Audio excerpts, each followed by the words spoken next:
Thank you.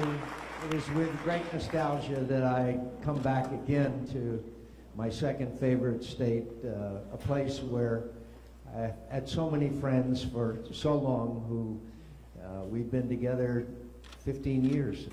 I think when Paul, where are you?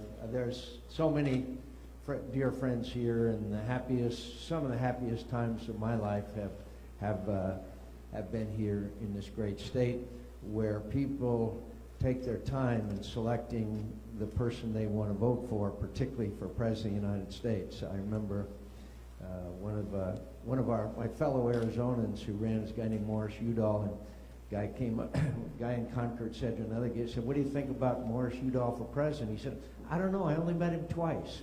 And that's sort of the New Hampshire way, and the reason why I think town hall meetings are so important, and why I'm so pleased to be joining Scott with you. And by the way, you didn't have to mention that I ran for president, Scott. You could have avoided that. You know, after I lost, I slept like a baby. Sleep 2 hours, wake up and cry. Sleep 2 hours, wake up and cry. I'm so happy to see all of you, and I know the best part of a town hall meeting is to have our exchange of views, and so I'll be very brief, except to say I'm here because I believe in Scott Brown. I believed in him when he ran for the Senate in Massachusetts. I believe that he served the state of Massachusetts, but more importantly, the nation with distinction in the United States Senate. I am confident he will serve the state of New Hampshire with distinction and honor, and I'm very proud to have the chance to do everything I can to help his campaign, and that's why I'm here. And I'd like to just mention a couple of reasons why. One reason is because, as you know, a terrible scandal has overtaken this country in the form of the Veterans Administration. You may know that this scandal started in Phoenix, Arizona, with an allegation which has proven most likely to be true, that over 50 of our veterans died while waiting to have an appointment to receive the benefits which they earned on the field of battle. And that scandal spread from there all over the nation. And we recently have passed some legislation which may help in our effort to give our brave men and women who have served and sacrificed the benefits that they have earned, but we have a long way to go. Believe me, we have a long way to go. Scott understands the challenges that the men and women who are serving in the military face. He knows what it's like to be away from your family and friends. He knows what it's like to serve this nation. And I think that as we address this issue of caring for our veterans, that we will be partners, along with several others in the United States Senate who have also served their country in uniform. And we will, I promise you, make sure our veterans get the benefits they have and the health care that they have earned, and it's unconscionable for us not to do so. I promise you that.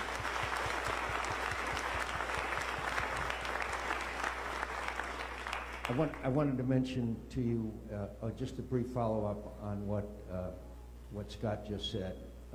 As you probably know, there's some good news, a little bit of good news out of Iraq, and that is that thanks to United States airstrikes, they have regained control of a dam in Mosul that if that dam had been breached, if that dam had been breached, it would have had catastrophic consequences. Lindsey Graham and I and Kelly Ayotte have been begging the President of the United States to use air power for a couple of months while we watched ISIS march across Iraq and into Syria, where it's now the largest center of terrorism in history, the wealthiest. We've got hundreds of millions of dollars from the bank in Mosul, and they're driving American equipment that we had given the Iraqis, such as tanks and Humvees, MRAPs, and other, and they're not confined to Iraq. They are over in Syria as well. They pose a direct threat to the United States of America. You don't have to take my word for it. That is the expressed view of the Director of National Intelligence, the head of the CIA, and the Director of the FBI. They are a direct threat to the United States. They're headed by a guy named Baghdadi. This guy named Baghdadi was in American prison in Iraq called Camp Bucca for 4 years. When he was released, When he left, he told his Americans on the way out, he said, "I'll see you in New York." Now, my friends, these people are planning to attack the United States of America. And this president's failure to act along the way since he become president, including not leaving a residual force behind, which we could have, has caused us to be in a situation where the United States is directly threatened. So I'm pleased that we were able to, through the use of airstrikes, to regain control of that dam, but we need to use airstrikes all over that country. No one wants to send ground troops back in, but we've got to stop ISIS, and we've got to start, rather than vacillate and equivocate the way that this president has done. This president, since he's become president, I have never seen the world in greater turmoil than it is today.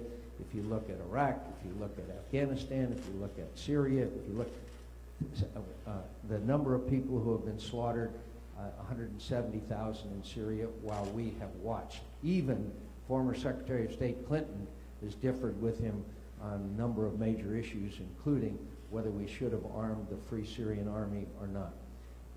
Finally, could I mention one other issue with you very quickly, which has touched all of us and alarmed all of us, and that's immigration. As you know, thousands of young people are showing up at our border, being transferred through Mexico by these coyotes, who, by the way, are also the drug cartel people. And these children, their families, are spending thousands of dollars to pay these coyotes to bring them to our border, where they're not being apprehended. They're just showing up and asking for asylum. Some 90,000, I believe, so far, but they're in the tens of thousands. My friends, we have to have a secure border. We do not. We have to have a secure border, and we can do that not only with fences, but with technology. A lot of that technology was developed in Iraq and Afghanistan. And we also have to send these children back, because the only way that we're going to stop this inflow is for us to put them on planes and fly them back to the country that they came from, which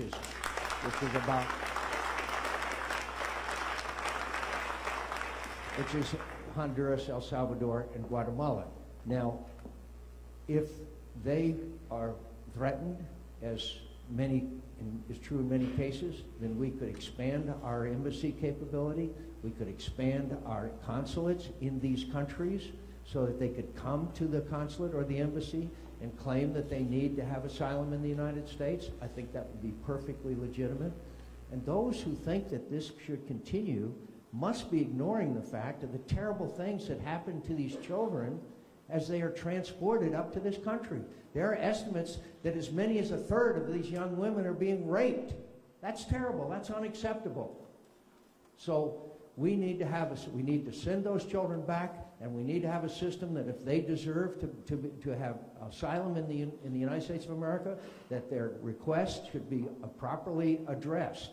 But to just have a situation where anybody from anywhere in the world can just come to our border, sooner or later, people coming to our border are not coming for asylum.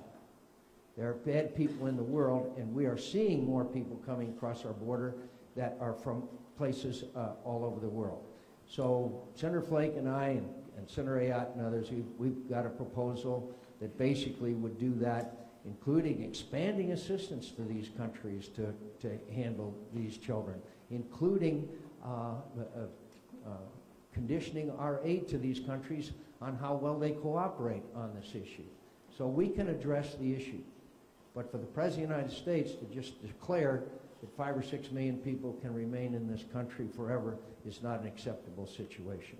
So with that, I want to say thank you for coming, and now I think Scott and I would like to respond to any questions or comments. But first, I must tell you the joke that I've told probably 1,000 times in New Hampshire, and I have to repeat it. I feel somehow compelled to, and that is that I'm asking your sympathy for the families of the state of Arizona. Because Barry Goldwater from Arizona ran for President of the United States. Morris Udall from Arizona ran for President of the United States. Bruce Babbitt from Arizona ran for President of the United States. I, from Arizona, ran for President of the United States. Arizona may be the only state in America where mothers don't tell their children that someday they can grow up and be President of the United States. Thank you very much.